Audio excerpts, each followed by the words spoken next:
नमस्कार, आप देख रहे हैं नीला सलाम न्यूज।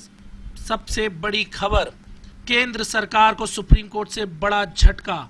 मोदी सरकार को सुप्रीम कोर्ट से बड़ा झटका।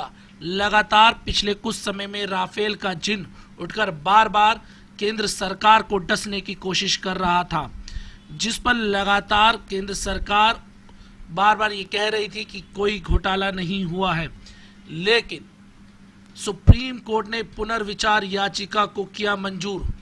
खुद भारतीय जनता पार्टी के पूर्व नेताओं ने लगाई इस याचिका को सुप्रीम कोर्ट ने पुनर्विचार में ले लिया है और इस बात को एडमिट किया है कि अब इस पे दोबारा से सुनवाई होगी। लगातार केंद्र सरकार ये कहती रही है कि इस पर कोई घोटाला नहीं हुआ, वहीं पर राहुल गांधी लगातार इस बात को कहीं भी कहने से नहीं गुरेज करते। हर मंच से इस बात को कह रहे थे कि राफेल इस देश का एक बड़ा घोटाला है, कि 600 करोड़ के एक जहाज को 1600 करोड़ में क्यों खरीदा गया। साथ ही एक ऐसी कंपनी जो कि कुछ महीनों पहले बनी है, जिसने कभी कोई विमान नहीं बनाया, उसे ये विमान बनाने का सौदा दिया क्यों गया।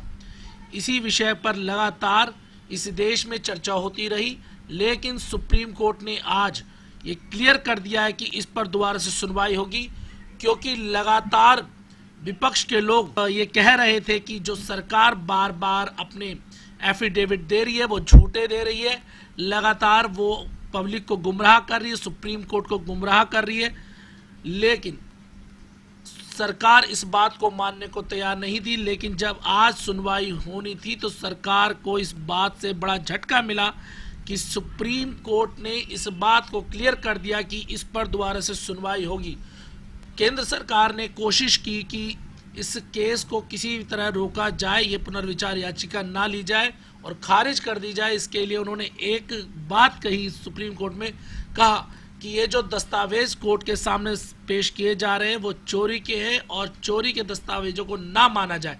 लेकिन सुप्रीम कोर्ट ने साफ शब्दों में कहा यदि ये है सबूत अगर सच्चे हैं तो इस पर सुनवाई होनी चाहिए और देखना होगा कि प्रोसेस में क्या कमियां रही, क्या खामियां रही, तभी इस बात की सच्चाई लोगों तक जाएगी। साथ ही ये जो देश का पैसा है वो पैसा पूरे देश के भारतवासी की हर व्यक्ति की जेब से गया है, इसलिए उन्हें पता होना चाहिए कि वो पैसा कहाँ प्रयोग में लिया जा रहा है।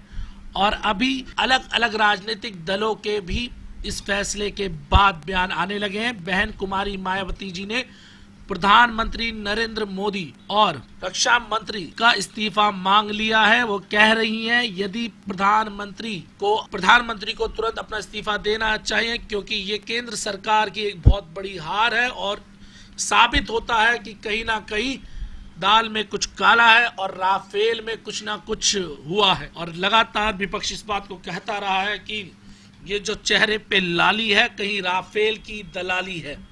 और आज देखना होगा कि क्या आज पूरे दिन भर में इस विषय पे होगा। लेकिन आपको सबसे बड़ी ये खबर हम दे रहे हैं कि सुप्रीम कोर्ट ने पुनर्विचार याचिका को मंजूर कर लिया है। जी हां, राफेल की पुनर्विचार याचिका को मंजूर कर लिया और कहीं ना कहीं अब सरकार की चिंताएं बढ़ गई हैं। 2019 लोकसभा चुनाव से पहले इस जजमेंट के बाद सरकार परेशानी में घिर चुकी है चारों तरफ से।